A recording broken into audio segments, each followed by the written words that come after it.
vulnerable communities. Right, and this presentation will be recorded, so you will be able to access this after this training has concluded. Also, our intended audience are service providers and staff. So if there are any fellow researchers or evaluators out there, this may be more review or more culturally specific materials that you can glean from. It's great to see folks coming from all over the country. So I wanted to provide more context about API-GBV. We are a national technical assistance provider. We support community-based organizations who work with Asian American, Pacific Islander communities, in addition to Swana or Southwest and North African communities. They're also sometimes known as Middle Eastern and North African communities. API-GBV has a directory of hundreds of organizations who directly support our communities throughout the country. We do have a very similar mission to direct service providers to disrupt gender-based violence in the US and territories. However, we do not provide direct services to survivors. We provide training and technical assistance to both mainstream and community-based, culturally specific organizations, as well as other social programs that support the needs of survivors. In our team, we have our programs team who holds think tanks, trainings similar to this one, and webinars. We have our language access team who provide interpreter training and also support organizations to develop their language access planning. We also have our policy team who analyze and break down complicated policy updates. And then we have our strong yet small yet mighty research team of two, which is part of our programs team. We have a physical office in San Francisco, but we are a remote organization. And I like to include this slide. I'm covering a portion of it, but just to show people the vast diversity within our communities, who are often combined under acronyms like AANHPI or other umbrella categories. I also wanted to provide this slide to highlight the inclusion of areas like Central Asia, with countries that are often less associated with Asian diasporas, as well as West Asian communities who are pictured here.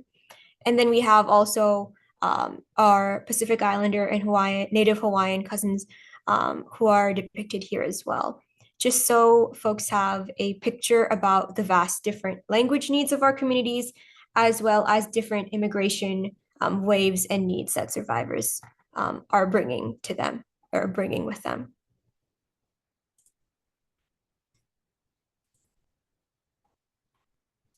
Moving on to our agenda for today, we will be looking at the definition of research and evaluation, some considerations before you begin your research and evaluation work, comparison throughout this presentation between these two types of research, and then also examples.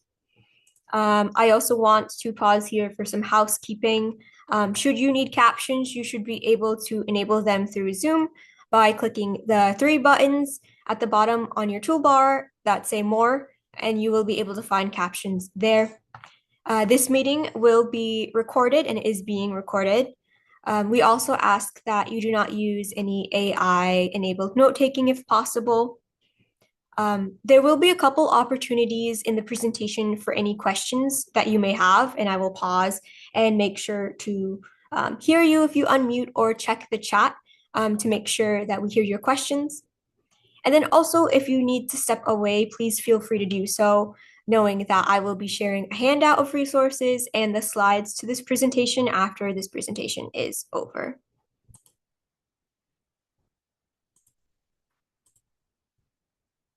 So here we have our first slide about asking why we do research or evaluation in our work.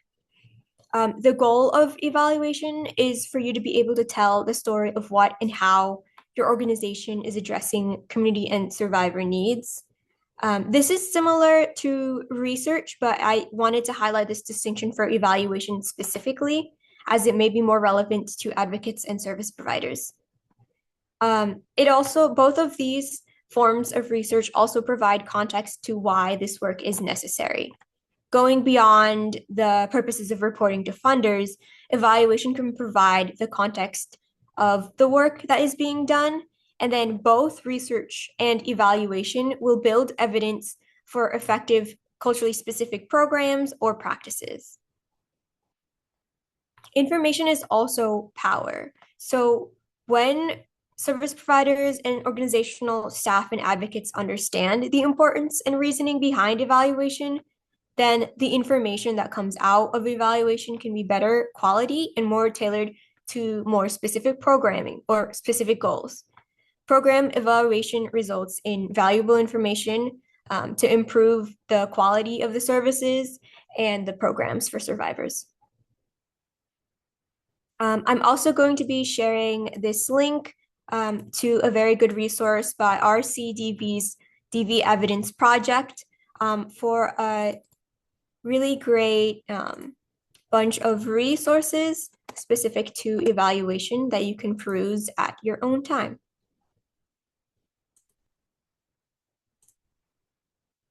I wanted to include this slide as well to get folks thinking about the ways that they may already be providing some or already be doing some form of evaluation. Evaluation is the systematic process of collecting information to inform new or ongoing training, programs, or services.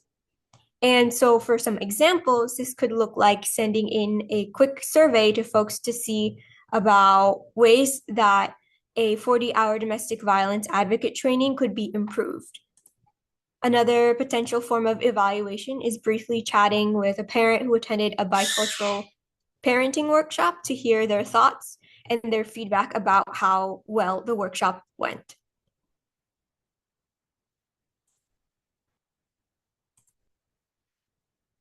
In addition to defining research and defining evaluation, I wanted to make sure to provide a very basic definition of data, which is a collection of raw facts, observations, words, stories, images, and other types of information. And this information becomes useful and relevant when it is organized and analyzed in a meaningful way. Those ways could be research or evaluation.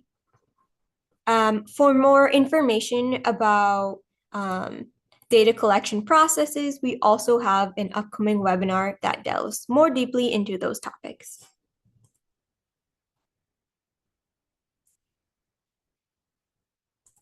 So here we have the definitions of research compared to the definition of evaluation. So research is a broader term that refers to collecting information about a topic in an organized and systematic way.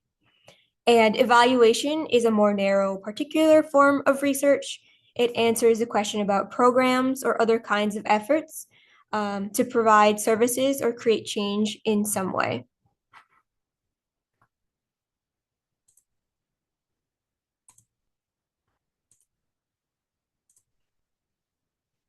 Moving more specifically into the types of evaluation or into the components of evaluation, the purpose of evaluation is to gain information that can be used to enhance programs and organizations or particular projects. Some considerations for evaluation include evaluating the potential unintended harms, risks, and other ethical considerations. And with regards to planning evaluations, there is often required collaborative efforts between the project team and whoever is doing the evaluation. And the priorities are often collaborative and rooted in the needs of survivors and communities. Some of the methods for evaluation include a blend of observation, surveys, interviews, conversations, and other ways to gather information, including storytelling or looking at progress reports from programs, for example.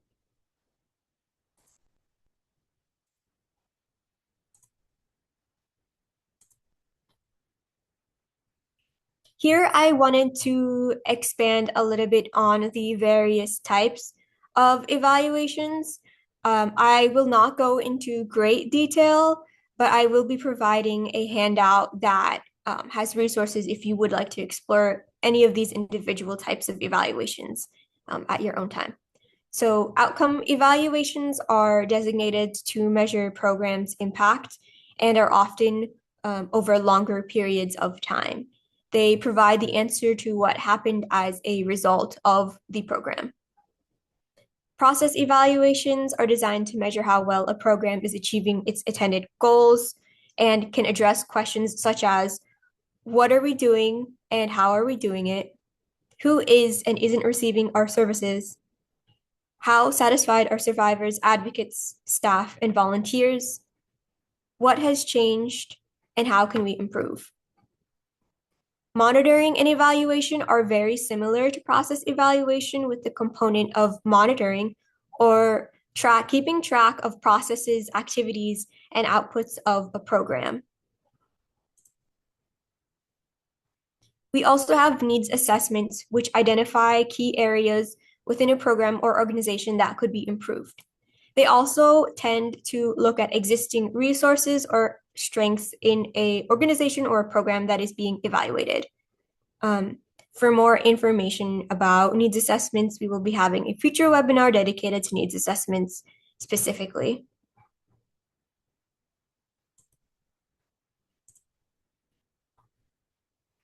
Looking at research, we see that the knowledge from research is often applied to a broader population and not just those who participate in the research. In terms of considerations around ethics in research, typically, if research involves working with people, including more vulnerable communities, typically there is requirements to have an ethical board or an internal review board or an IRB, which can complicate the research project a bit in comparison to conducting evaluation. In terms of planning research, there are various types of research. Initially, typically there is a literature review or a systemic look at the existing resources and journal articles that there are existing out there about a topic. Similar to evaluation, data can come from various different sources, including service delivery, surveys, individual interviews, and focus groups. And I wanted to mention a couple types of specific research that you may be hearing in terms of meta-analyses and systematic reviews. These are types of research that look at other research and they kind of collect the various types of studies that exist already out there about a specific topic. And these are considered gold standards, and you might hear that these are referenced frequently. And these are larger scale and require more people to be participating in them. For your purposes, you might be more interested in evaluation compared to research. However, I wanted to include some details about research in case you are working with researchers and you are searching for specific prevalence statistics, for example, or you are looking to build evidence from formal research. And if you are looking to include specific studies in grant proposals or things of that nature, for example. However, moving forward, this presentation will focus mostly on evaluation.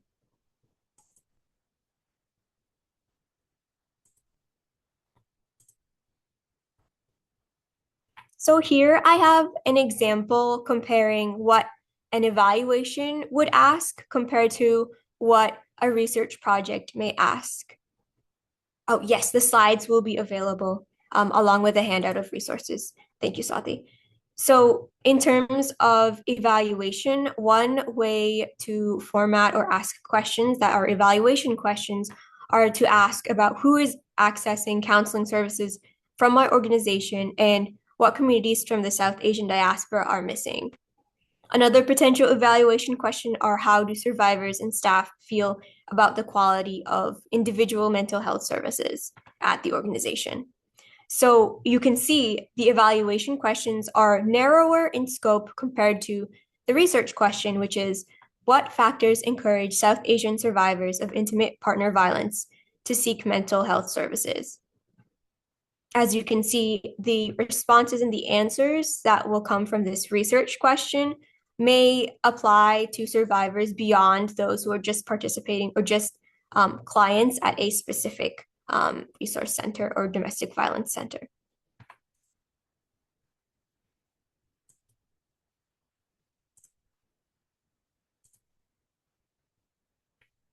So to get into what are some good evaluation or research problem statements, um, there's a need for very clear and specific language to kind of narrow down your topic.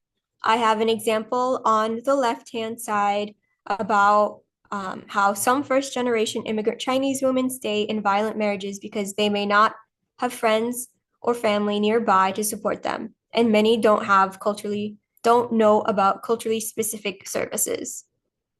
The question beside it is too broad of a question or too broad of a statement. Survivors don't seek help because they are afraid of change. Um, the prior statement is narrower in scope and more specific.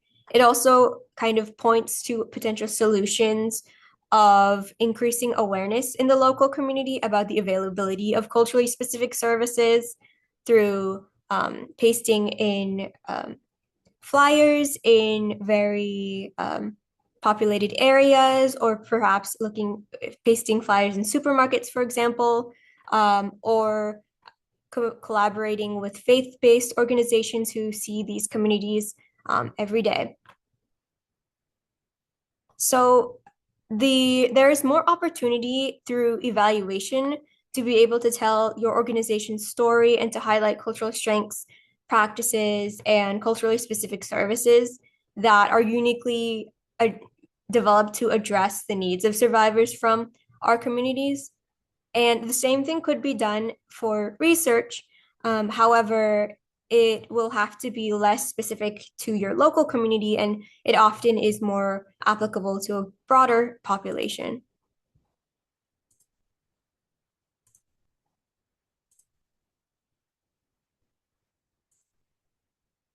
So, as I mentioned earlier, I will be pausing a little bit to hear any questions.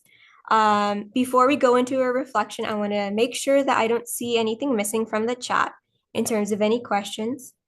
And if you have anything that has come up for you so far, please feel free to unmute and ask away.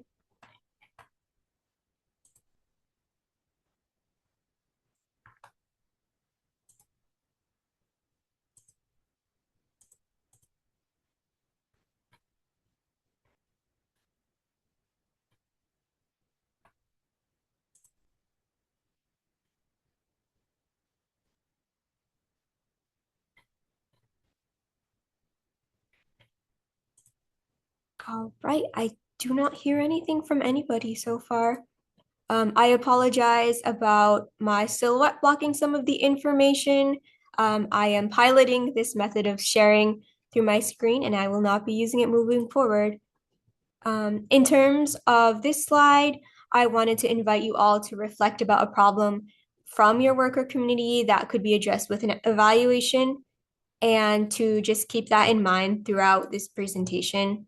Um, and in terms of thinking about this and moving through this reflection, I also wanted to provide some resources relevant to thinking about these statements and organizational challenges, and also offer our Module 2 from our monitoring and evaluation curriculum, which has ways and tools to think through evaluation for our communities.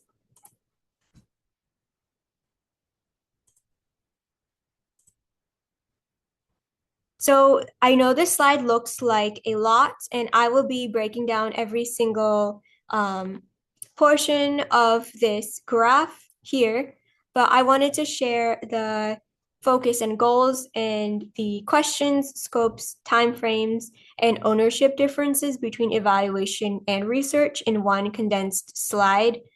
These slides will be available as discussed before, but into the next couple slides, I will be taking each of these columns and providing the differences and similarities between evaluation and research there.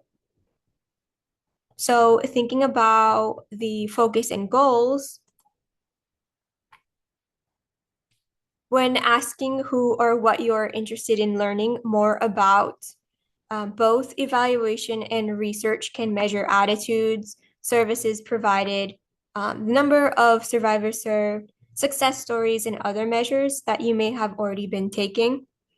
Um, but in terms of evaluation, again, it is specific to organizations or a project. Um, the focus of these tend to be on the services themselves, the delivery, the needs that exist in a community, and whether a program is achieving its goals. They also examine areas of strength, need, and potential improvement within a program. As mentioned, research can delve into these topics. However, the difference is that they often have more of a root in theory and theoretical frameworks that have come before. So often, if you're interested in conducting research, you should take a look at existing validated scales related to whatever measures you are seeking to look into. Um, For example, if you are looking to build evidence, or if you're looking to see if a culturally specific activity has evidence in journal articles and things of that nature, you can see in research there are measurements that have been validated with our populations and communities, and typically they do that by looking at national data sets and larger scale data. Whereas for an evaluation, this could look like documenting how the mental health and well-being improves for participants who are taking part in a Korean drumming program, for example. Um, yes. So comparing the scope, as mentioned before, evaluation is quite narrow compared to research. However, the intended audience also differs between evaluation and research. Often, the results from an evaluation will be shared internally within staff or management within an organization. It could be shared through to the broader gender-based violence field in general, and it might be more likely to be able to address some of your programmatic level concerns, your organizational priorities, and community needs. In contrast, you see that the research audience tends to be other academics, practitioners, and researchers. And so the audience and the dissemination for research looks quite a bit different, as again, it is an attempt to describe the experiences of entire population or field. And then also it tends to fill a gap in knowledge that exists.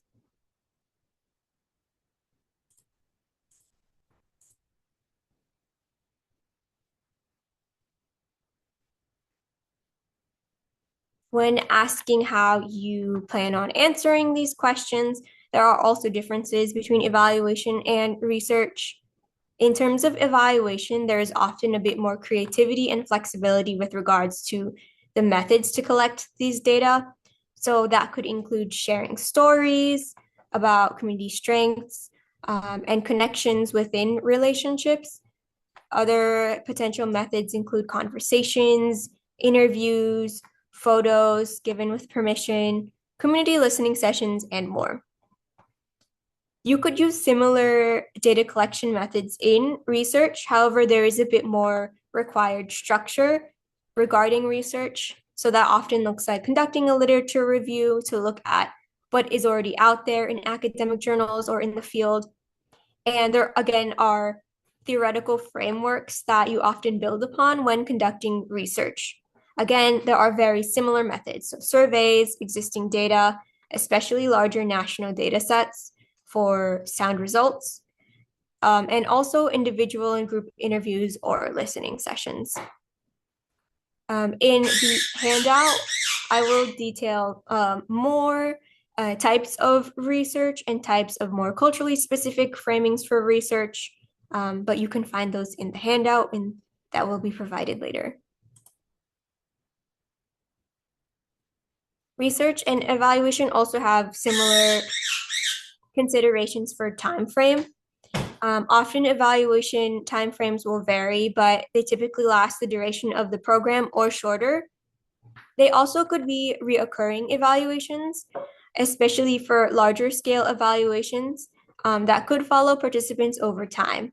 One example of an evaluation that might happen across different iterations of a program are comparing how one cohort does to another, for example, or thinking about ways to improve a 40-hour training, for example. One might look at the differences in responses from participants from one fall session to a spring session, for example.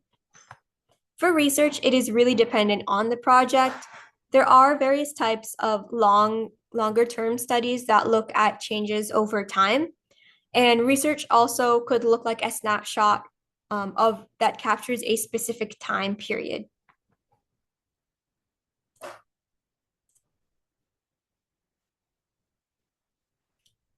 One other large question when thinking about engaging in research or evaluation are the capacities for the project.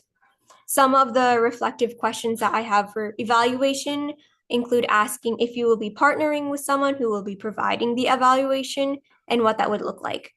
That could include external evaluators who could be contractors, university partners, student interns from a university, and these are all examples. If you are not able to bring in someone who will be able to run this evaluation, there are definitely steps about thinking about who has the current capacity in staff or volunteer to be able to run evaluation. And that does not necessarily have to be an intensive process. Again, we have our monitoring and evaluation curriculum, which will provide more details about building staff capacity to run evaluation yourself. Also, in comparison, we have research, some considerations for research. If you have staff members who are researchers, and if you don't, you could think about engaging in community partnerships with university professors or students. And then also, there are potentially opportunities to collaborate with research firms who share the interest in ending gender-based violence. I did want to make note that evaluation does not necessarily require an external partner or someone coming in from outside, especially with working with our more vulnerable communities, as it can be challenging to develop trust without meeting someone and making sure that they're a good fit. You could also bring in someone in for support and then receive training and build capacity from what they're doing and then carry it on after they leave. And then there's always the option to implement a smaller scale evaluation or just create smaller scale surveys that could be from free platforms and then build capacity as you see the need grows.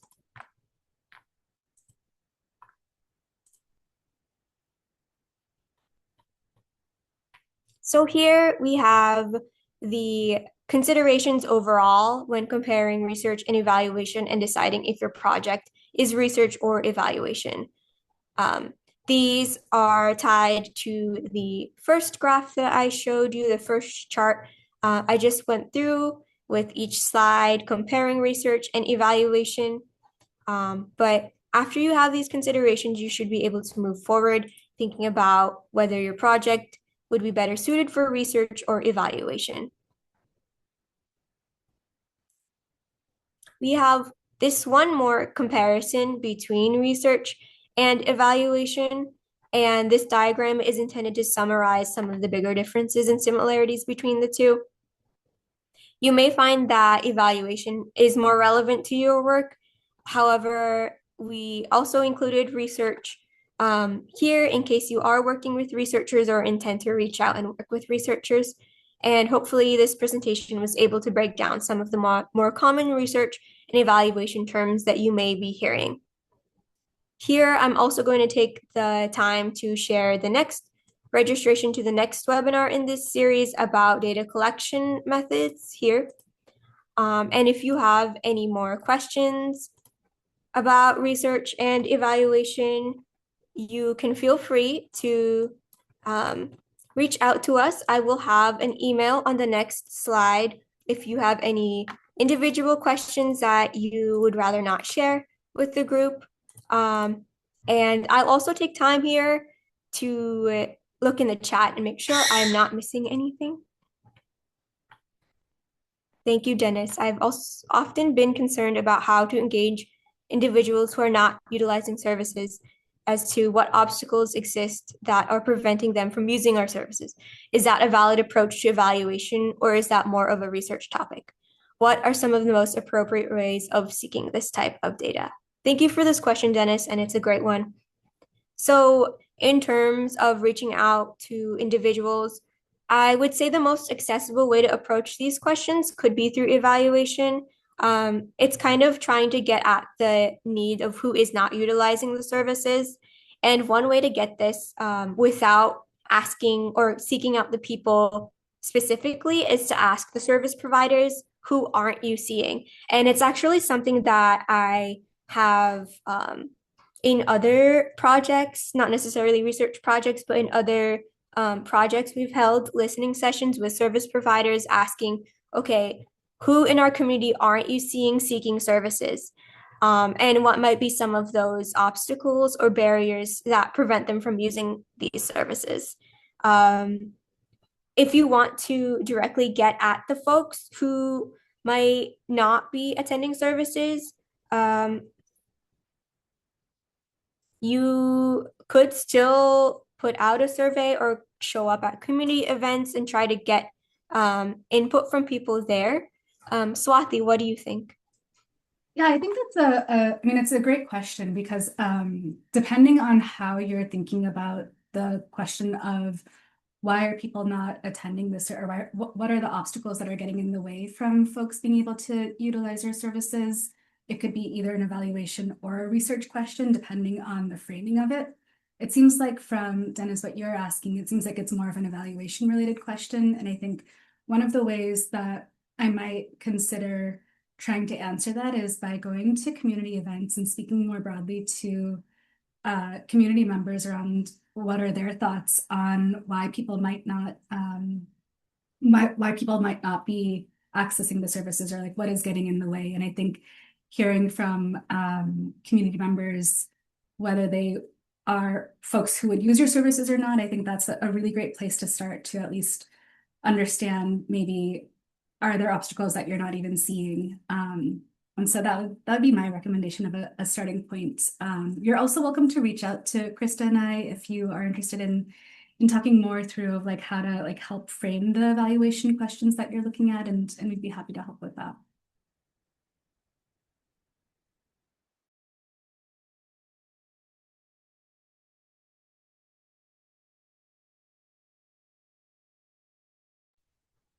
I have one more exercise question if folks are feeling inclined to participate. Let me get myself off of camera to show the whole screen. But here are just two examples of very similar questions, trying to designate these as either research or evaluation.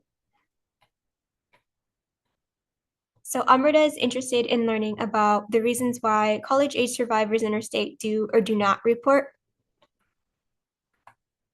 their experiences of domestic violence. She would like to document their coping strategies and map out resources used for both survivors who do make formal reports of their experiences and for survivors who choose not to seek services. Could this be research or evaluation?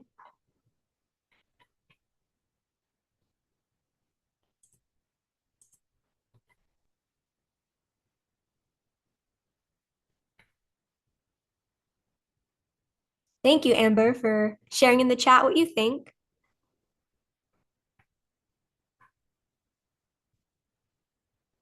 So this one could be designated as research. It could be framed as an evaluation if it was narrower or tied to like one specific college or one specific office that Emrita would be working with. But yes, your response of research is correct. For the second one, M would like to determine the effectiveness of her organization's bystander intervention workshop.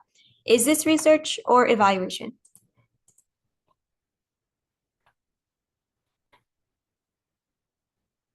Great. I see two responses and evaluation is correct. Thank you, Anna and Madison.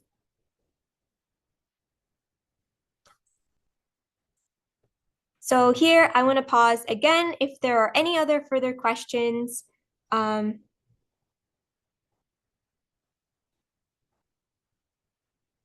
Please feel free to share any questions that you have in the chat, or you could come off on mute if that is easier, whatever is easiest for you. And then I'll move on to the next slide so that you also have our contact information. I have Will the, okay, go ahead. I have a question. I'm thinking about many organizations, they think about like strategic planning as like a reset and also as like figuring out where to deepen their work.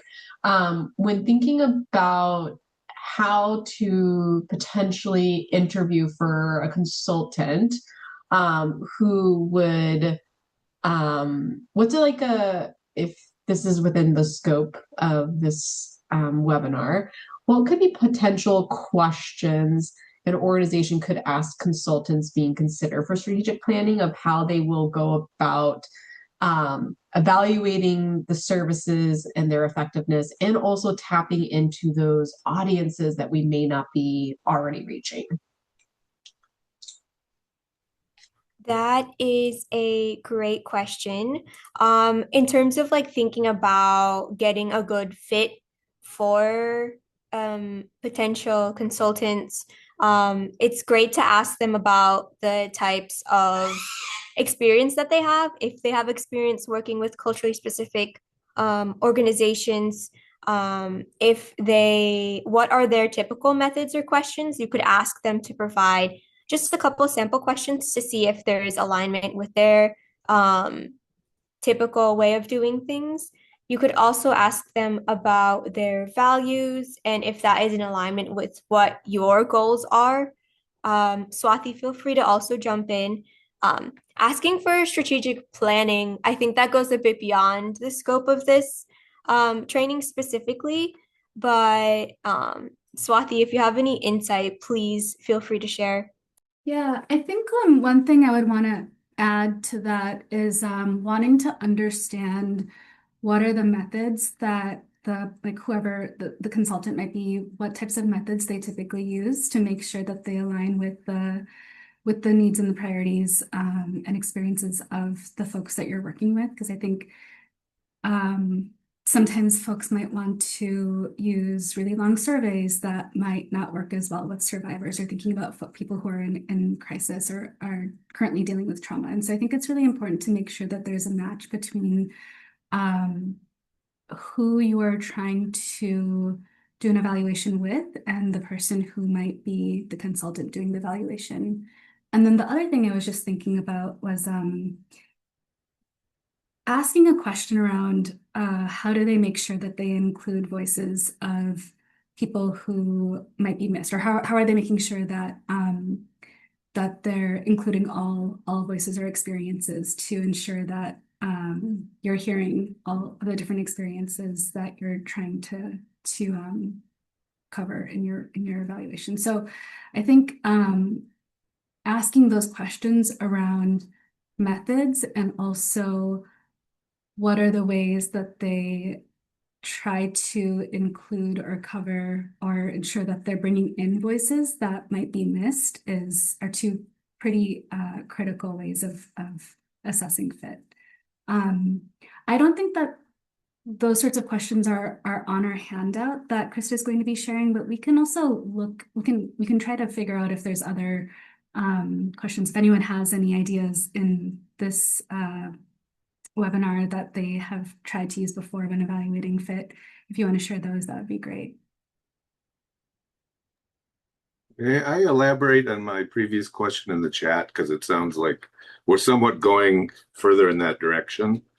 And my concern about how to be able to evaluate if people have sort of, especially where there's structural obstacles that are shared across many service platforms. And part of my concern is that I've always thought that by engaging other service providers, you can get insights that you wouldn't necessarily have. But I think sometimes there's a collective blind spot for certain types of issues, and you're just all sharing your same bias, so to speak. And just as an example, and I'm not saying that this is one that's necessarily the case, but I've seen it in the past, and that is the lack of meaningful language access. And I often see organizations that are utilizing and talking about it, but actually are rationing some of the language access tools, most often out of financial necessity. And my concern about this area is that I think that there's oftentimes a need of an overarching, organized, centralized resources for language access. But how to actually be able to convince funders that this is a significant problem, how do you be able to, quantify and evaluate that? And that's my concern, if that helps. That definitely helps. Dennis, I think it would be a great idea to connect you to our language access team who think about this at that systemic level about how do we advocate for resources for meaningful language access. I can share Swati, who do you think would be the best point of contact for the language access team? I think maybe Jose Juan. Maybe Jose Juan. Okay. Dennis will share his email with you so that they really Great, do thank take you. a look at that systemic level. Yes, yes, Thank you very much. yes.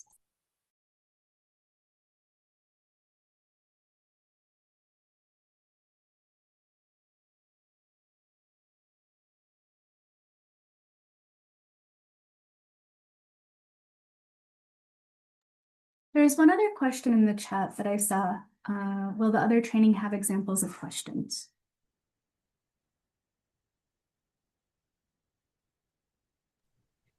They will have more examples of questions. So for context, upcoming um, the upcoming webinars that we have planned will be about the next one will be about the data collection tools. And so in those, we have more examples in those handouts and in those slides about, for example, what makes good survey questions, what would make good listening session or individual interview questions. So we'll be providing more examples in that one. And then we have an additional webinar coming about needs assessments, and we will be providing more examples in those. If there's anything specific that you want to ask about research versus evaluation questions as well, we have, as I said, our monitoring and evaluation curriculum, which has very culturally specific guides and tools that I hope will be of more insight and use for you. I don't have the time to go through that today, but that is definitely research that we have developed already.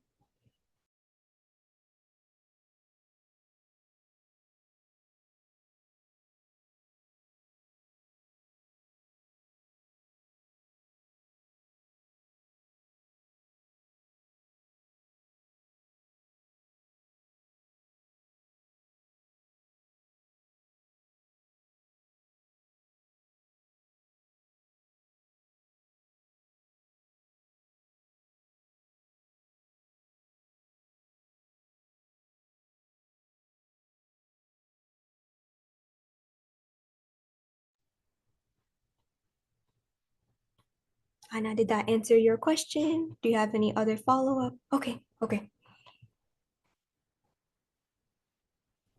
Thank you all so much for taking the time out of your day to attend this training.